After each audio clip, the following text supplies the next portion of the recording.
yang jadi permasalahan sekarang gini, Ustadz, bagaimana usaha kita untuk menstabilkan iman, Ustadz? Nah, ulama bahas nih. Kata ulama, nasihat ulama banyak. Cuma kita akan pilih beberapa nasihat yang menjadi masukan. Karena kita pengen nih iman kita stabil. Besok masuk ke Ramadan tuh, ya, walaupun puasa memang ada bekas. Ujung puasa la'alakum tattaqun akan kita miliki. Yang pertama kata ulama, disuruh mengintrospeksi diri. Jangan sampai kita nggak bermuhasabah diri, karena kita butuh pendidikan mental. Apa pendidikan mental? Yakni mempelajari apa-apa yang pernah terjadi. Ya, mempelajari apa-apa yang pernah terjadi, supaya kita tahu bahwa yang kita rasakan pada hari ini, orang dulu juga pernah merasakan. Introspeksi diri lah. Ya, karena kayak puasa tadi, Allah yang firmankan, kama kutiba alal ladina min qablikum la'allakum tattaqun. Seperti orang sebelum kalian.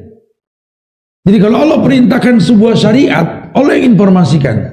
Kata Allah, ya ayyuhalladzina amanu kutiba alaikumus syiyam kama kutiba alal ladina min qablikum la'allakum tattaqun.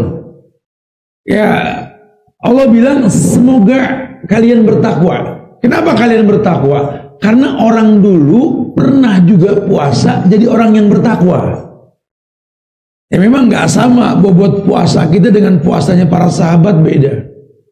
Kalau sekarang kan kita minta banyak maklum mulu sama Tuhan. Sampai nanti ada yang nggak puasa. Kita tanya, lu ngapain nggak puasa? Gue kerja berat. Terus ya Tuhan juga tahu saat kita nggak kuat. Udah dicoba belum? Ya nggak perlu. Ya nggak bisa. Kalau Anda bilang berat bekerja, minta dimaklumin masalah puasa, sahabat Nabi juga dulu perang Badar pun dalam kondisi Ramadan. Ente nggak perang. Nggak perang. Lawang kerja di tempat juga yang nggak terik-terik banget. Ini Indonesia, bro. Nggak sepanas Arab yang kalau Ramadan sampai 40 derajat gitu loh. Lagi musim dingin sih, alhamdulillah sekarang. Biasanya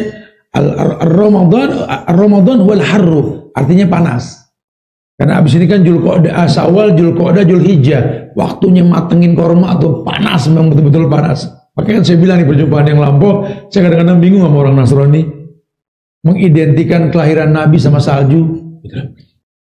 Nabi Isa lahir dekat pohon cemara, salju, bohong. Kalau dia lahir di Palestina, korma lagi mateng, suruh digoyangin, korma mateng musim panas. Apa hubungannya sama salju? Di Palestina mana ada pohon cemara? Nggak ada. Udah jangan dibikin-bikin agama. Makanya kalian dolin, sesat, beragama tanpa alasan, tanpa contoh. Gitu ya. Nah kalau Islam ini betul-betul ilmiah. Orang disuruh paham bahwa memang Allah uji. Nggak ada alasan.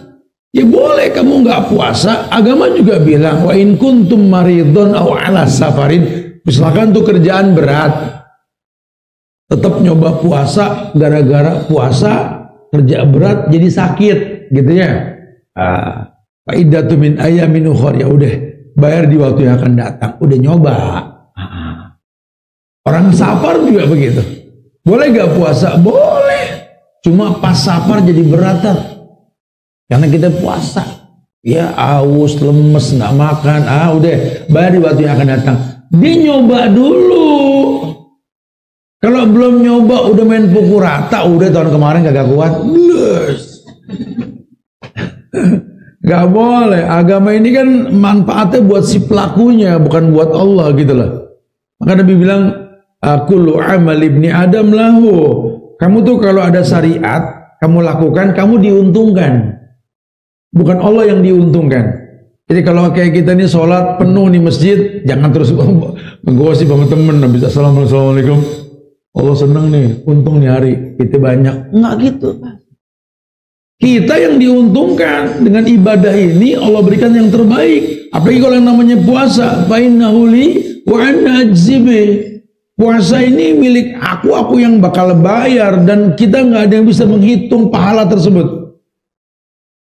Bayangkan kalau iman kita nggak stabil, rugi kita. Puasa jelas manfaatnya, la'allakum tattaqun. Dalam puasa baca Quran, bobot bacaannya 10 kali lipat ketimbang hari biasa.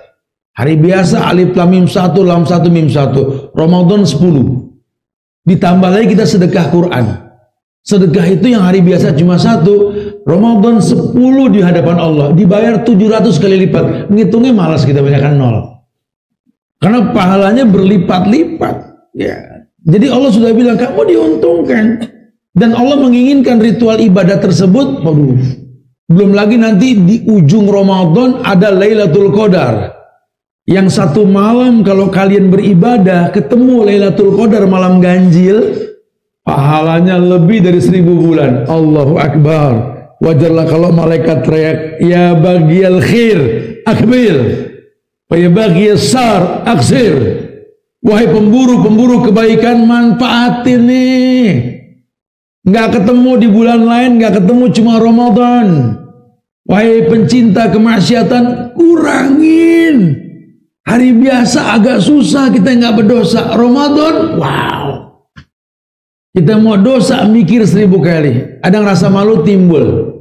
Kita kumur lagi aus Ramadan, nggak akan pernah berani meminum sisa air. Padahal kalaupun kita minum nggak ada yang tahu. Cuma rasa malu timbul. Makanya dibilang kalau wasoimina wasoimat pasti wal hafizina furujahum wal hafiz. Orang yang bisa menjaga kemaluannya, ima itu kemaluan secara kelamin maupun rasa malu dalam dirinya. Sebagian mengatakan bahwa malu itu bagian dari iman, al haya minal iman. Orang kalau sudah puasa rasa malunya timbul. Yang sakit atau mungkin yang dalam kondisi haid maupun nifas, boleh nggak puasa? Boleh. Perempuan yang masih produktif, haid maupun nifas, nggak puasa wajib kalau lagi datang. Kira-kira berani gak anak berangkat sekolah jam 7 kita nguyup kuah mie?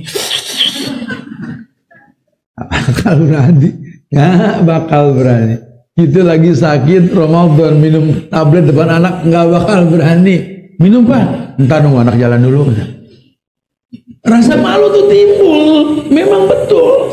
Dan banyak orang memending kemaksiatan di siang hari Ramadan karena puasa.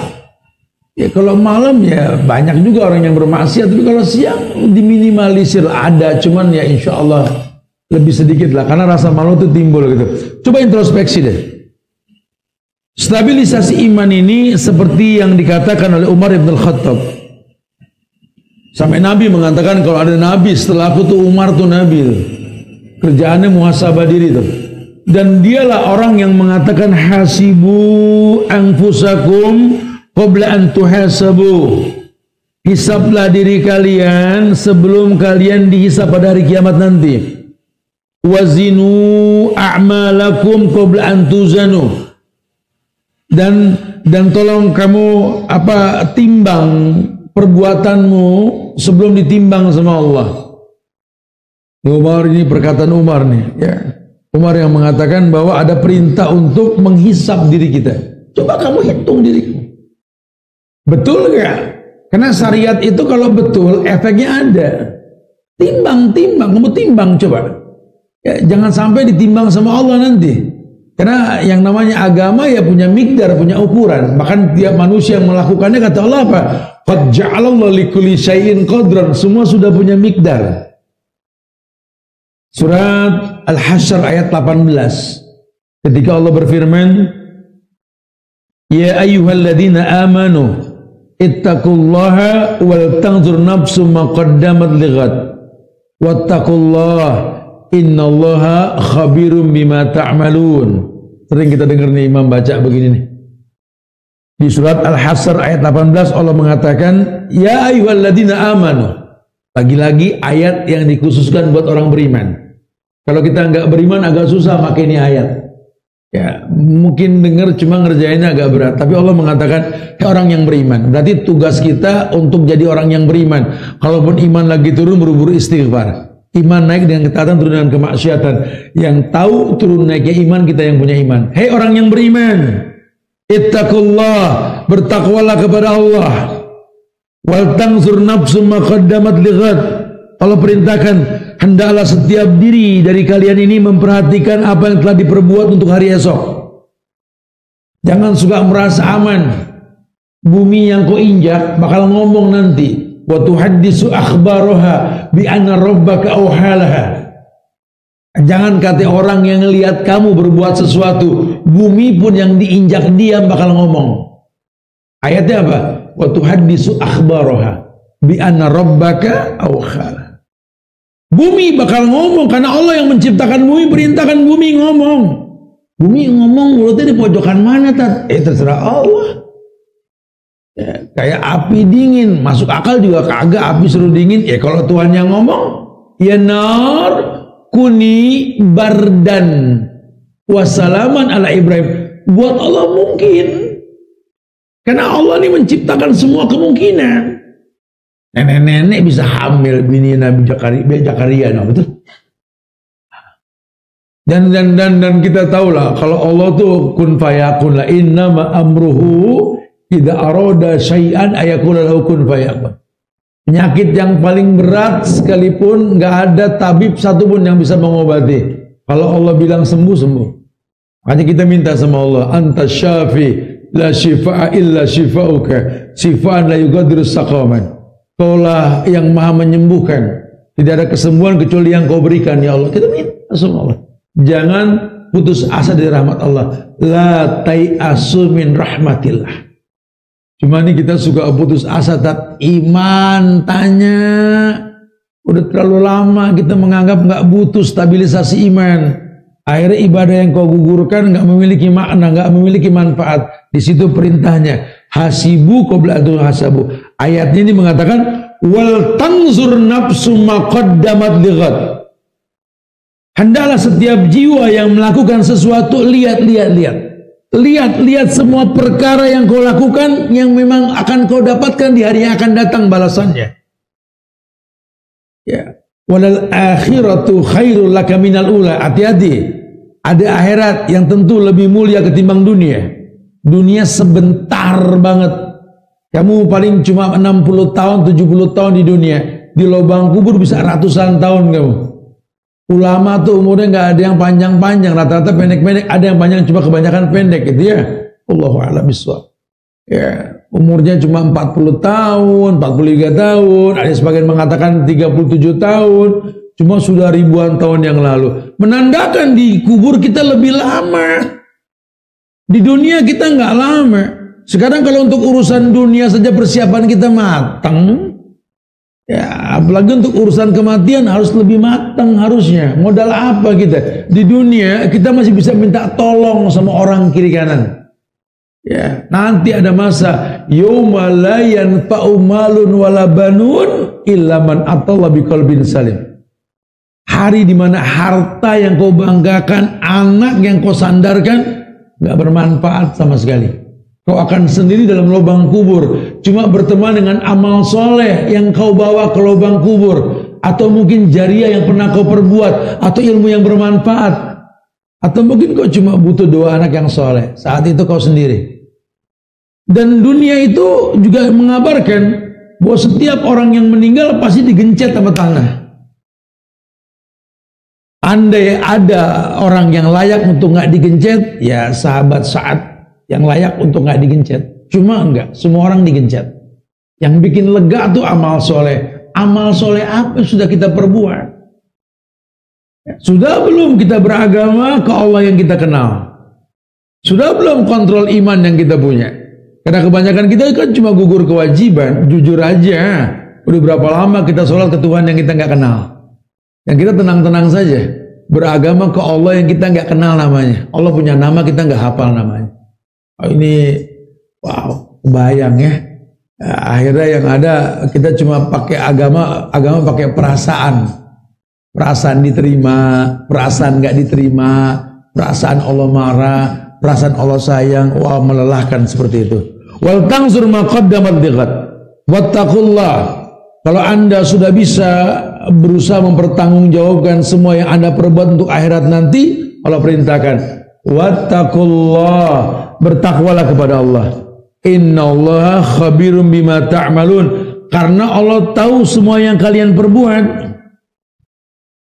Allah tahu. Jangan bilang Allah nggak tahu, Allah tahu. Semua yang kau perbuat akan mendatangkan manfaat. Kamu yang mesti mengerti, jangan-jangan lemah imanmu ini karena hal yang kau rutinkan. Kata ulama, rutinitas yang pertama yang membuat kau lemah iman ini karena kau meninggalkan dakwah di jalan Allah. Maksudnya gimana, Ustaz? Ya, dakwah ini nggak perlu keluar diri kita, ku anfusakum. Pernah gak kau dakwahi dirimu untuk agama? Kau paksa dirimu untuk taat kepada Allah. Karena yang bisa maksa diri kita ya kita, orang nggak ada yang bisa. Yang tahu kondisi batin kita ya kita, orang nggak ada yang tahu.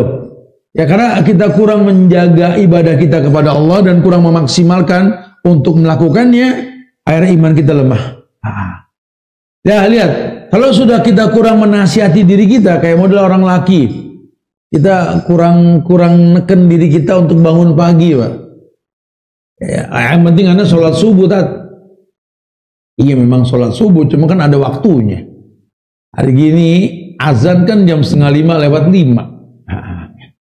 Kira-kira ente subuh kapan? Ya Ana sih bilang sama temenannya, bro janjian habis subuh ente 7:30. Subuh 7:30 Nabi lu siapa bro? Enggak.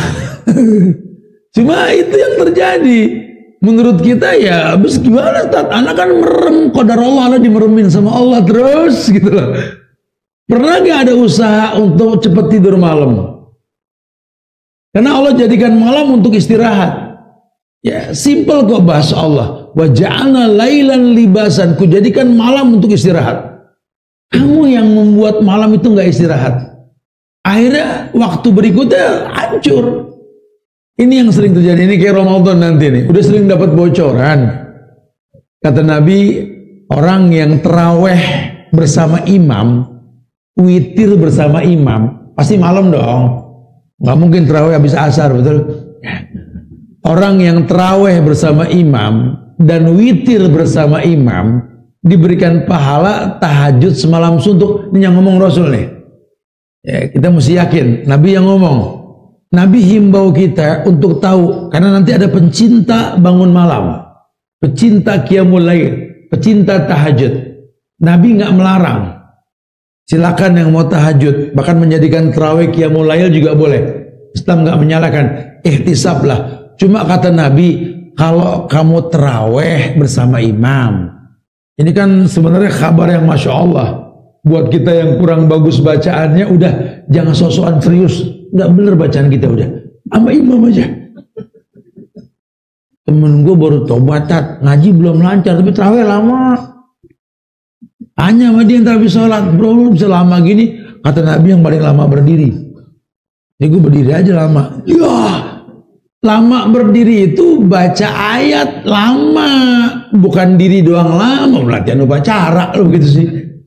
Bukan, jadi mendingan gini, kalau bakal nggak lama tuh baca, mendingan jadiin imam yang diikuti, bacaan imam, bacaan makmum. Ya, sehingga enak nih. Itu lebih baik. Sehingga ketika dia merasakan nikmat, masya Allah, tarawih bersama imam. Kemudian kalau udah selesai, witir bersama imam. Menandakan apa? Jangan ada jeda antara tarawih dengan witir. Malah dia suruh ceramah orang. Marbot ngadain ceramah. Bukan nggak boleh, ceramah nggak boleh. Suka begitu sih bahasanya, yang bilang ngelarang ceramah siapa? Nggak ada yang ngelarang, cuma bocorannya tarawih witir bersama imam. Ya, karena kalau ada jeda ceramah nanti banyak yang pulang nggak witir, nggak kebagian pahala tuh. Mendingan kalau mau ceramah habis isya sebelum tarawih ceramah deh, kasih nasihat apa yang mau dibaca, syukur imamnya bisa. Imam ngasih bocoran sebelum tarawih dia ceramah cakep. Nanti ane nih mau baca ayat ini nih, di ayat itu gini. Baik kalau bisa kita agak fokus gini. Enak dapat bocoran nih. Dia ngimamin enteng. Atau kalaupun memang harus juga memanfaatkan witir, ya habis witir ceramahnya. Ya, intinya sih Nabi ngomong begitu supaya ada kemudahan buat kita melakukan ibadah tersebut. Nabi bilang, tarawih bersama imam, witir bersama imam, diberikan pahala tahajud semalam suntuk. Kenapa? Karena kalau bisa habis witir tidur. Ya, bangun, ya bangun malam, terserah. Terus kita tuh nggak boleh tahajud. Lagi-lagi yang bilang nggak boleh siapa? Mau tahajud nggak ada masalah. Bukan kan kita udah witir. Witir kan penutup. Jangan sok tahu ya. Witir tuh ganjil bukan penutup. Dari mana witir penutup? Abu Bakar witir sebelum tidur. Bangun tahajud, ya tahajud nggak pakai witir lagi karena Nabi bilang nggak ada 2 witir dalam satu malam. Kalau Umar ya tahajud ya witir. Kenapa? Aku yakin bisa bangun malam. Kedua-duanya diperbolehkan. Jadi kalau Anda mau pun silakan. Cuma Nabi pengen nih agama asik, nih agama enteng. Gimana caranya agama enteng? Wa ja'alna lailan libasan. Kujadikan malam istirahat. Kenapa? Karena Allah pengen malam itu untuk tidur. Bukan kita kalau udah witir terus bangun malam terus kita ngapain? Ngapain? Udah pada gede nanya ngapain gitu lah. Lu ngapain kek? Uhilla lakum lailatas siyam, halal malam. Lu ngaji boleh, ngapain boleh, nggak ada masalah. Cuma kalau istirahat bagus. Kalaupun bangun malam ada bocoran Nabi yang mengatakan baca Quran. Karena Quran datang pada hari kiamat bilang aku mencegah dia tidur malam karena baca aku. Baca Quran yang banyak. Atau sahur. Karena kalau kita tidur cepat sahurnya gampang. Kebayang ya kalau sebulan kita sahur, masuk bulan Syawal, Zulqa'dah, Zulhijjah sampai ketemu Sa'ban lagi, sebulan latihan kita bangun sebelum subuh. Insya Allah 11 bulan ke depan kita nggak pernah ninggalin sholat subuh. Ya, tapi masih ada juga yang kalau aneh sih sahurnya sebelum tidur bukan sahur, mindo namanya, beda itu. Kalau sahur tuh bangun malam, tasaharu, bangunlah sahur kalian. Fa inna fis syuhri barakah, dalam sahur ada berkah. Innallaha wa malaikatahu yusalluna 'alal mutasahirin. Allah dan para malaikat berselawat sama orang yang sahur. Jadi nggak ada alasan kecuali kita bangun malam. Ya, anak-anak kita kalau susah bangun gimana nih saat anak-anak kita saat bangunin. Ya, kata Nabi, sahurlah walaupun dengan seteguk air, sahurlah walaupun dengan sebutir korma. Kalau nggak bisa makan, korma juga nggak mungkin. Jangan anak kita nggak bangun buat minum doang. Karena ada berkah dalam sahur. Syukur-syukur kalau dia melek. Sebulan terbiasa melek sebelum subuh. Wow. Ingatkan, nah hari-hari biasa pun nanti ada kemuliaan ayat yang mengatakan Allah menjelaskan inna sholatal fajri kana mashhuda. Sholat subuh, sholat yang disaksikan. Oh, udah kalau orang subuh udah penuh, intizar waktu ajan subuhnya, udah negeri ini makmur lah insya Allah. Ya, karena berkah adanya di pagi hari seperti itu. Ya, orang kalau sudah dia tinggalkan dakwah, dia tidak paksa dirinya untuk menegakkan syariat. Yang kedua yang terjadi itu lemah, ibadahnya lemah.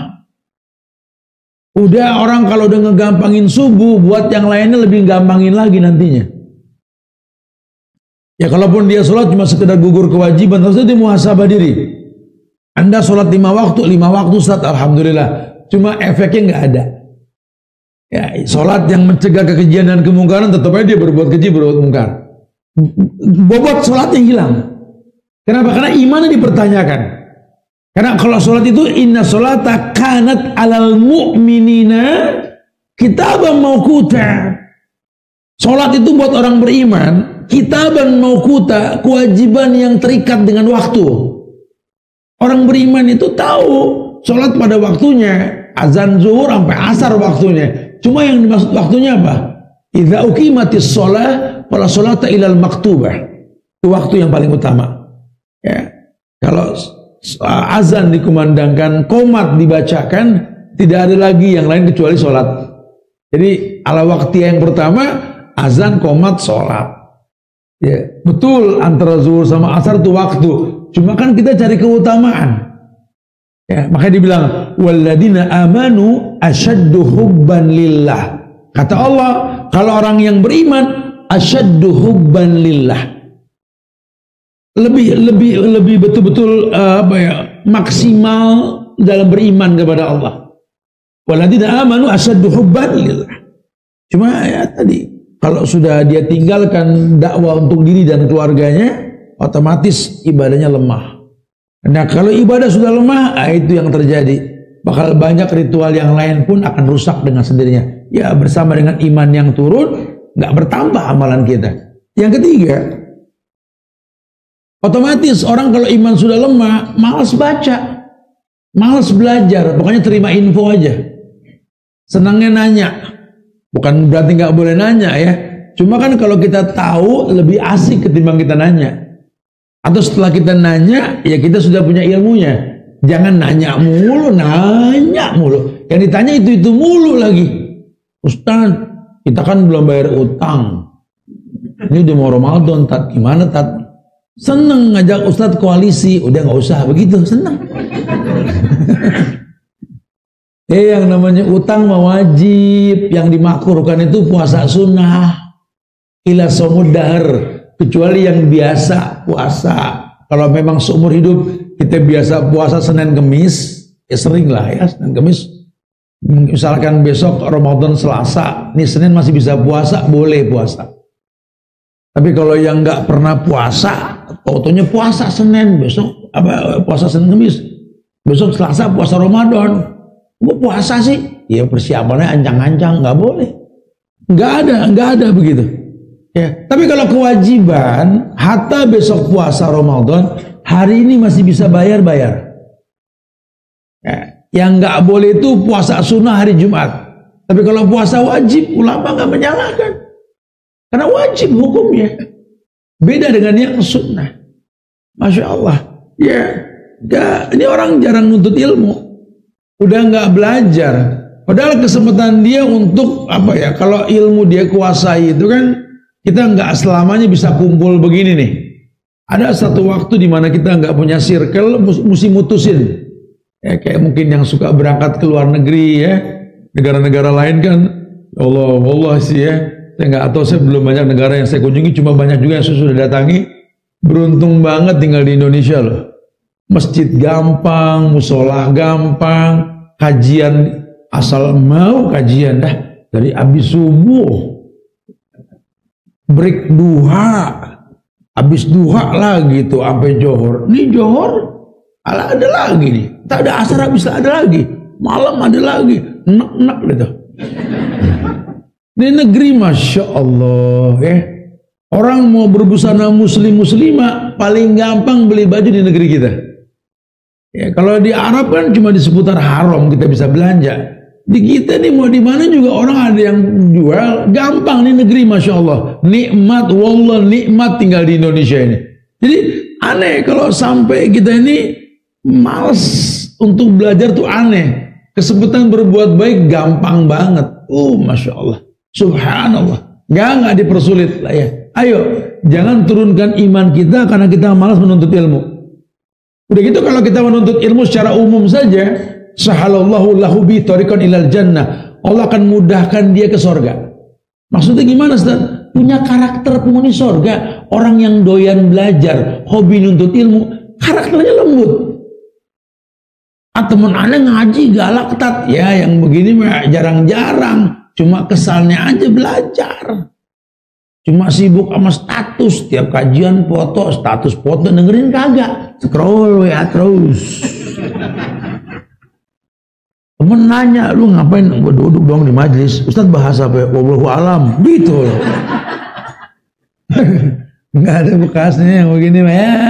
Yang begini mah ujungnya nanya sama temennya, habis jam berapa ini bro? Begitu. Jangan dong.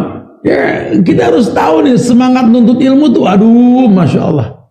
Ya, saya aja belajar untuk rajin belajar dan mengajar. Anak suka nanya, nggak capek bu? Ya capek sebagai manusia. Cuman kalau kita pengen punya anak berkelas, kitanya yang mesti berkelas gitu loh.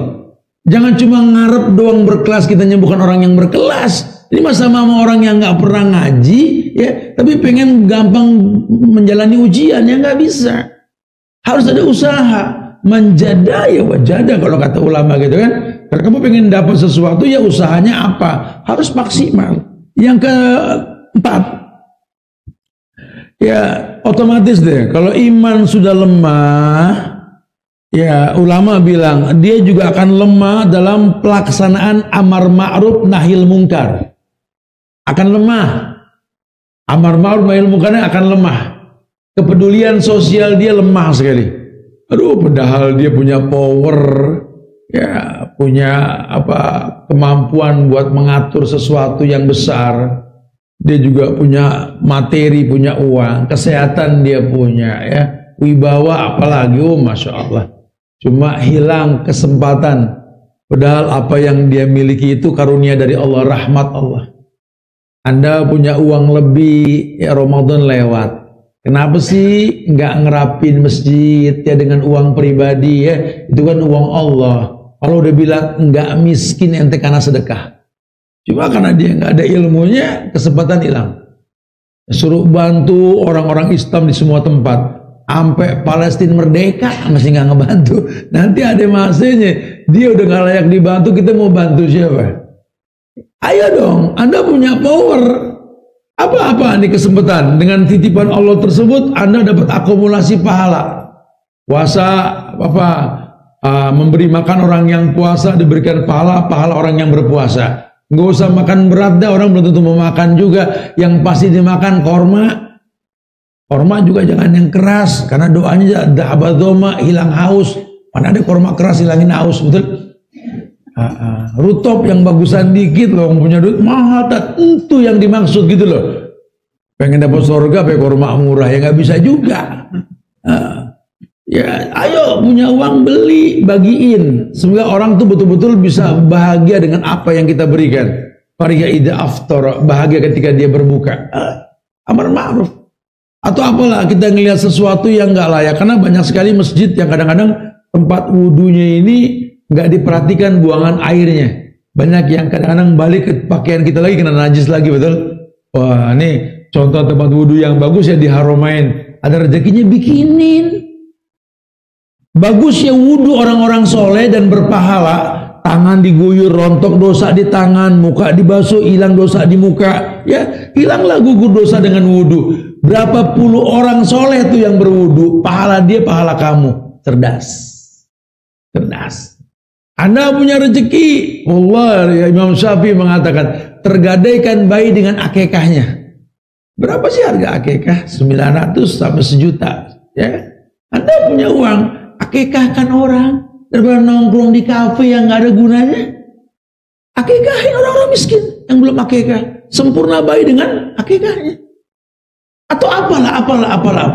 Karena yang kau miliki itu kan milik Allah. Yang Allah bakal tanya nanti. Dan nggak ada kemiskinan karena memberi. Ini orang-orang yang Masya Allah, yang hidupnya itu tegas dalam pelaksanaan amar ma'ruf nahi munkar, nggak lemah. Ya cuman kalau sudah iman lemah, ya ini akan terjadi kelemahan pada amar ma'ruf nahi munkar. Kepedulian sosialnya sudah mulai hilang. Ya, untuk mencegah orang berbuat maksiat udah nggak kenceng lagi tuh. Aduh, janganlah, Ramadan depan mata kita nih.